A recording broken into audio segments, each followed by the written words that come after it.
What's up, everybody, and welcome back to another edition of Competitive Edge Podcast. So, if you're anywhere in the world that's been dealing with this crazy weather, you know what I'm about to share with you is probably similar to what you had. Is yesterday was gorgeous, absolutely gorgeous on Sunday, and it's 70 plus degree temperatures. Got out, got a 6-mile run in, just crossed over 100 miles for the year, which is awesome. Out playing, doing all this stuff, got another workout in. It was gorgeous, right? It's like the perfect day. Outside of the wind starting to pick up, we could tell something was changing. Fast forward to waking up this morning where the feels like temperature is down in the 20s. It actually starts to snow, which talking to one of my friends a minute ago over in Indiana, and they're talking about all the snow on the ground for them and much more accumulation. We didn't have that, but imagine going from the 70s down to the 20s and the drastic change. The things that are out of our control, the things that we don't really get to have a say in. We don't get a vote. I didn't get to vote that weather. I wouldn't have voted that way. And it got me thinking, and why I share that with you is how many times in life things change. Somebody calls you and says, hey, we got to make a change here. Hey, we're going to be going this direction because of this.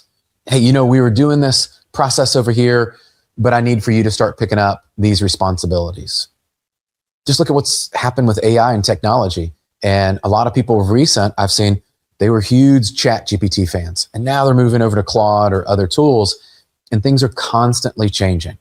And I think about that for all of us is the first thing I want you to take away from this is knowing what you control and what you can't control. It's almost like the serenity prayer and God granting us the wisdom to understand and to know the things we can control, can't control, what's in our abilities, what's not in our abilities. And what I've learned through seasons of change is there's really one of two options. First option is you can fight it, you can complain about it, you can talk about it until you're blue in the face. You can even go call other people and have conversations with them about, this, that, and the other. And we could have done that today about the weather. Could do it about a change that's happening in your workplace. You could do it about a upcoming change that is happening. You could do it about interest rates last week in the mortgage market shifting dramatically from what we had seen and changed direction and course from what we all wanted. So you could complain about it, talk about it, waste energy, do all the things. That'd be option one. Or option two, which is look for the opportunities within those changes, right? And I think about even last week, a great example, we were talking with our team today, a couple of our teams that are doing a great job of educating people and going, hey, here's what happened in the market with the rate changes. Here's what this means for you. Whether it's monthly payment change, whether it's in your market, you were looking for a home and you said, okay, I'm looking at this price. Now I'm looking at this price. This is what the monthly payment difference would be. You could be educating people about why the market changed. Take that perspective. You're hitting it head on. You could start to look for other opportunities of, hey, if you've been sitting on the sideline waiting for rates to come down, these are the type of things that happen that are somewhat unpredictable where the rate's going one way and the market's going one way, and then it course corrects and it goes back the other. And unfortunately for us, many times it goes up faster than it goes down, right? So this camp 2, I want to spend a little bit of time here just to share with you. I believe this starts with your mindset. I believe as we approach change, as we think about change, if you think of it from an opportunistic standpoint, like this is an opportunity. While everybody else is over here in camp 1, complaining, fighting about it, talking about all the things, we can be in this camp 2 and get our mindset around looking for the opportunities, solving for problems, and starting to have more conversations with people. Because that's how really change happens. That's how prospecting in our business happens. That's how we lead our teams through to make sure that they have what they want. And so as you think about that, think about where the opportunities you have today and where could you shift your mindset? Where could you engage positively and help people navigate really sometimes turbulent waters, things that are happening there. So here's the hard truth. I was writing this down as, so you think about things you can control and the things you can't control. I often think about the process. And oftentimes I want to look at the results and the outcome and I want to get there fast, right? Like I want to do this much production. I want to hire this many teams. We want to, lose this much weight, that journey. Like, when you think about the process, I want you to take a look at today, where you are and where you want to be, and write down 3 things. 3 things that if you were to do them every day consistently would create meaningful change, right? Progress over perfection type of mindset, small wins stacked every day that compound over time. And after a week, after a month, after 90 days, you know how I love 90-day sprints, you can see a result that you're proud of and a result that really many times can be the breakthrough for you. And so write down those three things after this or right now as you've got a pen and paper. If you're taking notes, write those three things down.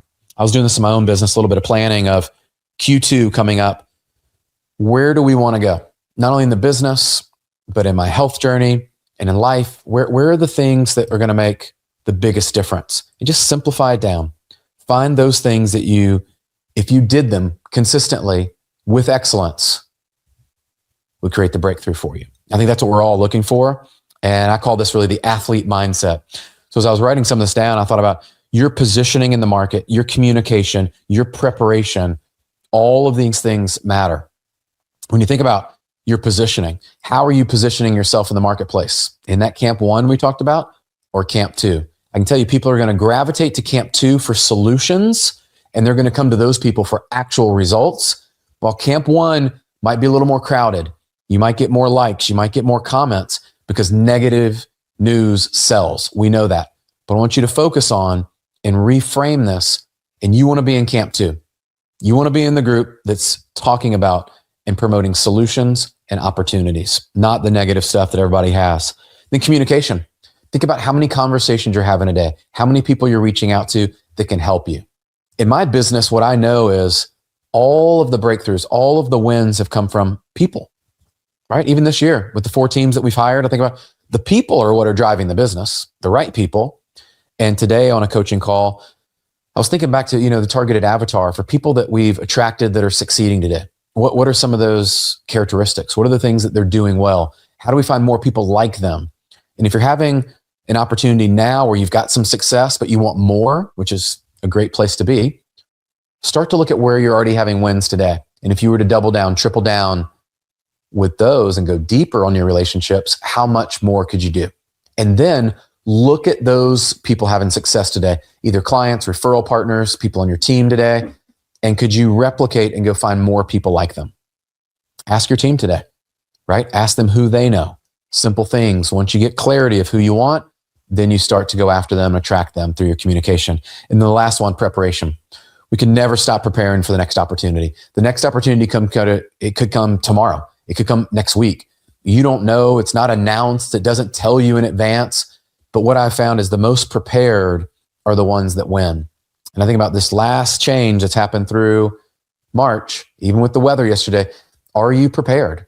Right? Like waking up today and going out in a shirt and t-shirt and shorts probably wouldn't have been prepared. Wearing a jacket, I'm ready. I'm prepared. In your business, it's the same way. What are the things that you're getting to protect yourself and also equip yourself to win and succeed? One of the things we've done recently that you'll be seeing more of is we've shifted to a different content strategy. We hired a group to help us with that, to create more high quality content, but also to cut through some of the noise that there's a lot of people out in our industry, especially right now, especially in the recruiting front, that are preaching a lot of noise. Some of them have never lived it. I can look at it and go, as an athlete, you could tell very quickly if they came out on the soccer field and they started to juggle a soccer ball or play, you would know they've never done what they said they're going to do. In business, sometimes it's harder to see, but you can tell really quickly in the communication people have. You can tell by the seeds that they've planted and the fruit that have come from them.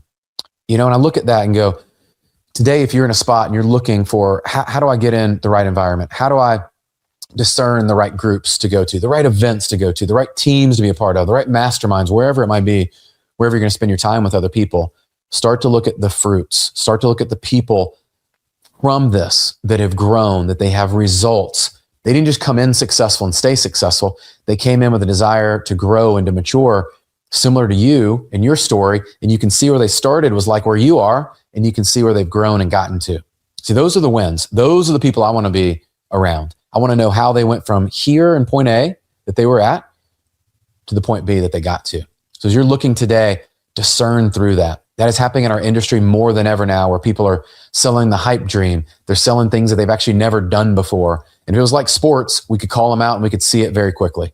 But the unfortunate thing is in business, it's not always as clear. So slow down, make sure if you're making a change, wherever that might be in your life, that you vet them out.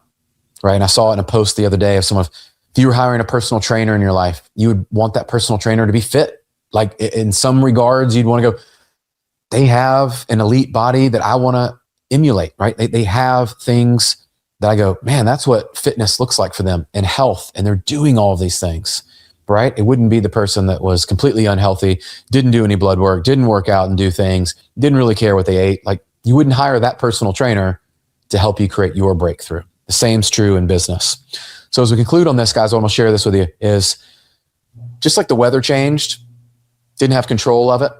There's things in our days we don't have control over. But I want us to look at the things and focus on what we do have control over. Spend your time, lean in on those, have the conversations with people that you need to.